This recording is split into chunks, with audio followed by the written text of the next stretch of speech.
S I ಆರು ಒಂದು ಮಾನದಂಡಗಳಿವೆ, ಪ್ರಕ್ರಿಯೆಗಳಿವೆ. ಅದು ಪ್ರಕ್ರಿಯೆ ಪ್ರಕಾರ ನಡಿಬೇಕು.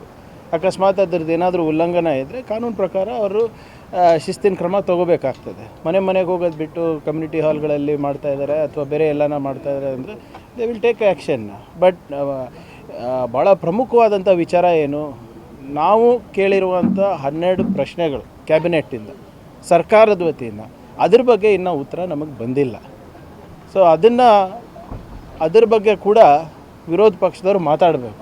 ಯಾಕಂದರೆ ಇದು ಅವ್ರ ಪರವಾಗಿ ನಮ್ಮ ಪರವಾಗಿ ಅಲ್ಲ.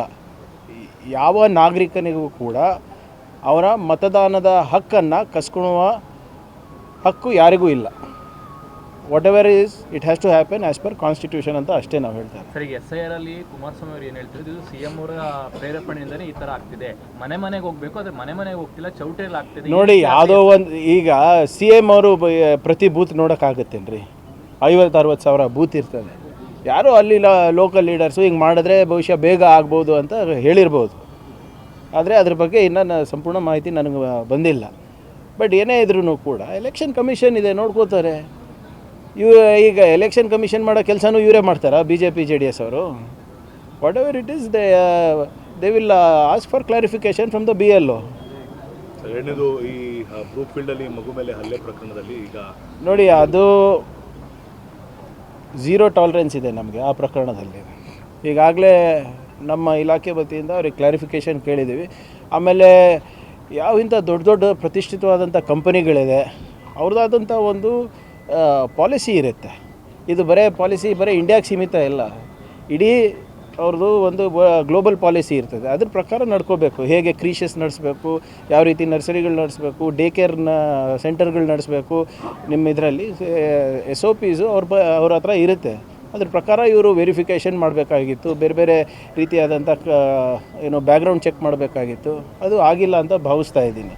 ಏನಿದೆ ಕೊಡಲಿ, ಅವ್ರ ಲಿಖಿತ ಮೂಲಕ ಕೊಡಲಿ. ಅದೇ ಯಾವುದೇ ಕಂಪನಿಗಳಿರ್ಬೋದು, ಇಂಥದ್ದು ಮಾಡಬಾರ್ದು. ಭಾಳ ಜವಾಬ್ದಾರಿಯುತವಾಗಿ ಈ ವಿಚಾರಗಳನ್ನು, ಎಸ್ಪೆಷಲಿ ಟಾಡ್ಲರ್ಸ್ ಅಂದರೆ ಈ 5 ವರ್ಷಕ್ಕಿಂತ ಕಮ್ಮಿ ಇರುವಂಥ ಮಕ್ಕಳಿರ್ತಾರೆ, ಅಥವಾ 10 ವರ್ಷಕ್ಕೆ ಕಮ್ಮಿ ಇರುವಂಥ ಮಕ್ಕಳಿಗೆ ನೀವು ಡಿ ಕೇರ್ ಸೆಂಟ್ರಿಗೆ ಕಳಿಸ್ತಾ ಇರ್ತೀರ, ಅದು ಇವರು ಭಾಳ ಜವಾಬ್ದಾರಿಯಿಂದ ಮಾಡಬೇಕಾಗಿತ್ತು. More is expected from this global companies. ಇದು ಆಗಿರೋದು ನಿಜವಾಗ್ಲೂ ತಲೆ ತೆಗೆಸುವಂಥ ವಿಚಾರ. ರೂಲ್ಸ್ ಆ್ಯಂಡ್ ರೆಗ್ಯುಲೇಷನ್ಸ್ ಏನಾದರೂ ಗೌರ್ಮೆಂಟ್ ಕಡೆಯಿಂದ ಡೇ ಕೇರ್ಗೆ ಅಂತ ಇದೆ, ಡೇ ಕೇರ್ದು ಇದೆ. ವುಮೆನ್ ಆ್ಯಂಡ್ ಚೈಲ್ಡ್ ವೆಲ್ಫೇರ್ ವತಿಯಿಂದ ಡೇ ಕೇರ್ ಸೆಂಟರ್ ಹೇಗೆ ನಡೆಸಬೇಕು, ಹೇಗೆ ನಿರ್ವಹಣೆ ಮಾಡಬೇಕು ಅಂತ ಇದೆ. ಆ್ಯಂಡ್ ಮೋರ್ ಇಂಪಾರ್ಟೆಂಟ್ಲಿ ಕಾರ್ಪೊರೇಟ್ಸಲ್ಲಿ ಕೂಡ ನಿರ್ವಹಣೆ ಮಾಡಬೇಕು ಅಂದ್ಬಿಟ್ಟು ಅವ್ರದ್ದಾದಂಥ ಒಂದು ಪಾಲಿಸಿನೂ ಮಾಡ್ಕೊಂಡಿರ್ತದೆ. ನಮ್ಮದು ಕೂಡ ಕೆಲವು ಮಾರ್ಗಸೂಚಿಗಳಿರ್ತವೆ, ಅದ್ರ ಪ್ರಕಾರ ನಡೆಸಬೇಕಾಗಿದೆ. ಇದು ನಡೆದಿಲ್ಲ.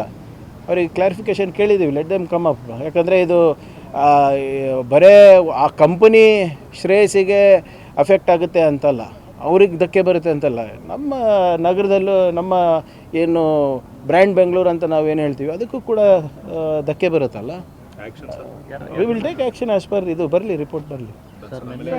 ಇಸ್ರೋಗೆ ನಿನ್ನೆ ಬಾಂಬ್ ಬೆದರಿಕೆ ಬಂದಿದೆ ಸರ್, ಫೇಕ್ ಅಂತ ಗೊತ್ತಾಗಿದೆ. ನೋಡಿ, ಇದು ಅವಾಗವಾಗ ಇಂಪಾರ್ಟೆಂಟ್ ಇನ್ಸ್ಟಾಲೇಷನ್ಸ್ ಏನಿದೆ, ಆವಾಗವಾಗ ಫೇಕ್ ಹೋಕ್ಸ್ ಕಾಲ್ಸ್ಗಳು ಬರ್ತವೆ. ಏರ್ಪೋರ್ಟ್ ಇರ್ಬೋದು, ನಿಮ್ಮ ಥರ್ಮಲ್ ಪವರ್ ಪ್ಲಾಂಟ್ ಇರ್ಬೋದು, ಮೊನ್ನೆ ಯಾದಗಿರಿ ಕೋರ್ಟ್ನಾಗೂ ಕೂಡ ಬಂದಿದೆ ಹೀಗೆ.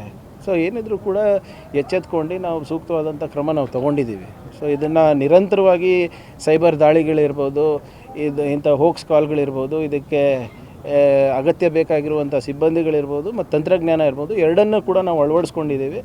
And we will keep strict vigilance, especially on crucial economic installations. Hoax call ಮಾಡ್ತಿರೋರಿಗೆ ಶಿಕ್ಷೆಯ ಪ್ರಮಾಣ ಅಷ್ಟು ಬಿಸಿಯಾಗಿ ನೋಡಿ, ಹೋಕ್ಸ್ ಕಾಲ್ಗಳು ಇರ್ಬೋದು, ಈ ಇಮೇಲ್ಗಳು ಇರ್ಬೋದು, it's very difficult to trace.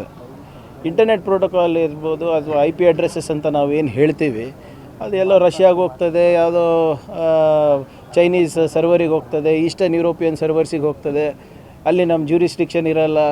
It is very difficult to ಇದನ್ನು ಮ್ಯಾಪ್ ಮಾಡೋದಕ್ಕೆ. ಅನಾನಿಮಿಟಿ ಭಾಳ ಇರ್ತದೆ. ಸೊ ಬಟ್ ಆದರೂ ಕೂಡ ತಡೆ ಹಿಡಿಯೋದು ನಮ್ಮ ಜವಾಬ್ದಾರಿ.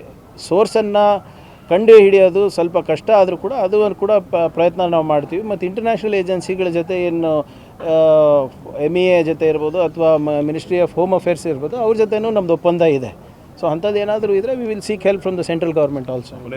ಮೇಕೆದಾಟು ವಿಚಾರವಾಗಿ ತಮಿಳುನಾಡಿನಿಂದ ಯಾವುದೇ ಕಾರಣಕ್ಕೂ ಒಂದು ಇಟ್ಟಿಗೆ ಇಡೋದಕ್ಕೂ ಬಿಡಲ್ಲ ಅಂತ ಈಗ ಅಲ್ಲಿಂದ ಕಾಂಗ್ರೆಸ್ನವರೇ ಅಧ್ಯಕ್ಷ ಹೇಳಿದ್ದಾರೆ. ನೋಡಿ ವಾಟ್ ಎವರ್ ಇಟ್ ಈಸ್, ನಾನಿರ್ಬೋದು, ನೀವಿರ್ಬೋದು, ಬೇರೆಯವ್ರು ಇರ್ಬೋದು. We have to go as per supreme court's direction.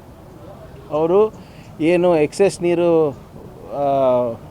ಸಮುದ್ರಕ್ಕೆ ಹೋಗ್ತಾ ಇದೆ ಅದನ್ನು ಸದ್ಬಳಕೆ ಮಾಡ್ಕೋಬೋದು ಕನ್ನಡಿಗರು ಅಂತ ಹೇಳಿದರೆ ಅದ್ರ ಪ್ರಕಾರ ನಾವು ಕ್ರಮ ತಗೋತೇವೆ.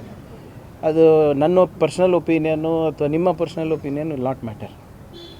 ನಮಗೇನು ಒಳ್ಳೆಯದಾಗಬೇಕು, ನಮ್ಮ ರೈತರಿಗೇನು ಒಳ್ಳೆಯದಾಗಬೇಕು, ಮತ್ತು ಅಲ್ಲಿಂದ ಬೆಂಗಳೂರು ನಗರಕ್ಕೆ ಕುಡಿಯೋ ನೀರಿನಿಗೆ ಬರ್ತಾಯಿದೆ. ಸೊ ಅದರ ಓವರಾಲ್ ಇದು ಒಂದು ಆರ್ಥಿಕ ಚಟುವಟಿಕೆ ಇದೆ. ಇಟ್ ಈಸ್ ಜಸ್ಟ್ ನಾಟ್ ಬರೀ ಒಂದು ಬೆಳೆಯದ ಪ್ರಶ್ನೆ ಅಲ್ಲ ಇದು.